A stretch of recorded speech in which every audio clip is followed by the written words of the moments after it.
presidente Lula viaja para o Uruguai nesta quinta-feira para participar da cúpula de chefes de Estado do Mercosul, que vai acontecer em Montevidéu.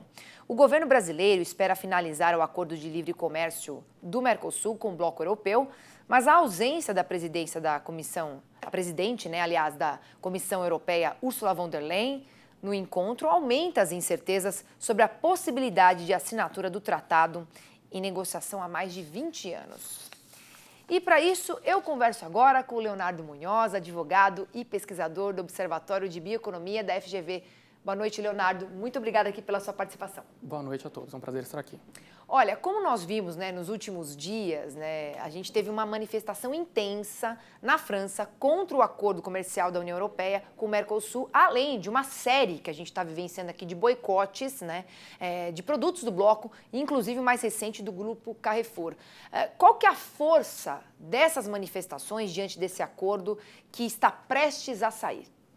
Bom, aqui a parte do agropecuário francês, de demonstrar essa insatisfação, fazer esses protestos, é para tentar prejudicar a assinatura do acordo, tá?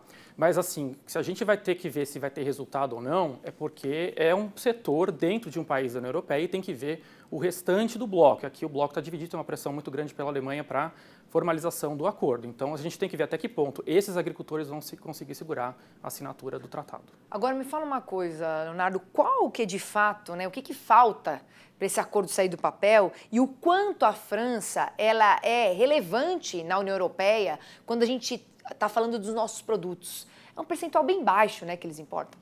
Sim, a França, de toda a carne que a gente exporta para o bloco europeu é por volta de 3% ou 4%, sendo que para a França 0,66%, muito pouco. Para o Carrefour, então, essas empresas menor ainda.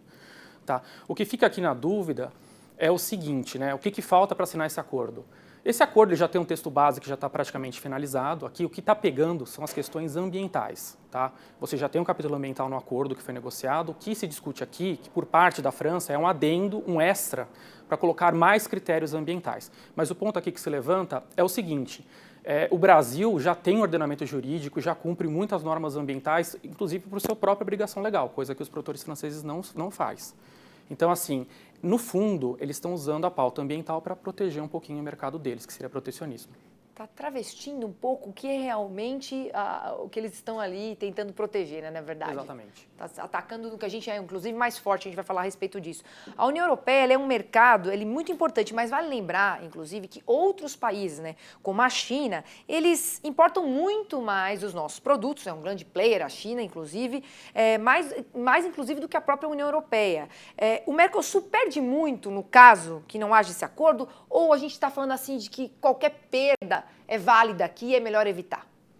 Bom, aqui vamos pensar que o Brasil tem que sempre abrir mercados, possibilidades de mercado. A gente ter 52% das exportações de carne para a China é colocar muita coisa num cesto só. Isso não é inteligente. Então, a gente abrir mercados com o bloco europeu, principalmente aqui para o agro, é sempre muito positivo. E aqui também é importante, não só fechar também com a China não, mas a Ásia também tem muitos outros países que a gente pode também procurar mais mercados. Então, quanto mais parceiros a gente tiver, melhor.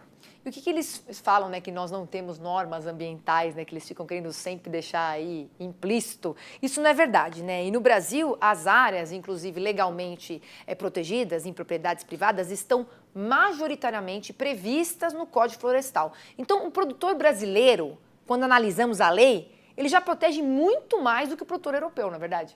Sim, o nosso ordenamento jurídico, aqui o produtor já está bem familiarizado com esses termos, A PP reserva legal, mas para a parte jurídica é uma limitação à propriedade inerente ao imóvel rural, aqui é uma obrigação por lei. Aí você compara com as normas da União Europeia, principalmente a França, eles trabalham muito mais no sistema de pagamento por serviços ambientais, ou seja, lá ele pode abrir a fazenda dele de forma voluntária, se ele quiser, ele recebe um benefício do governo para que ele mantenha parcela da vegetação em pé, ou um benefício por boas práticas agrícolas. Aqui a gente não tem nada disso, a gente tem modalidade de PSA, mas uma escala muito menor do que na França. Então, o produtor, por si só, aqui, com esses instrumentos, preserva muito mais que o francês. Então, não tem embasamento essa argumentação por parte dos produtores franceses, ou do parlamento francês, ou do Carrefour, de que a gente não cumpre normas ambientais. Inclusive, quando a gente, eu queria que você falasse um pouquinho qual que é a situação de singularidade quando a gente pega o Código Florestal brasileiro em relação, inclusive, ao resto do mundo?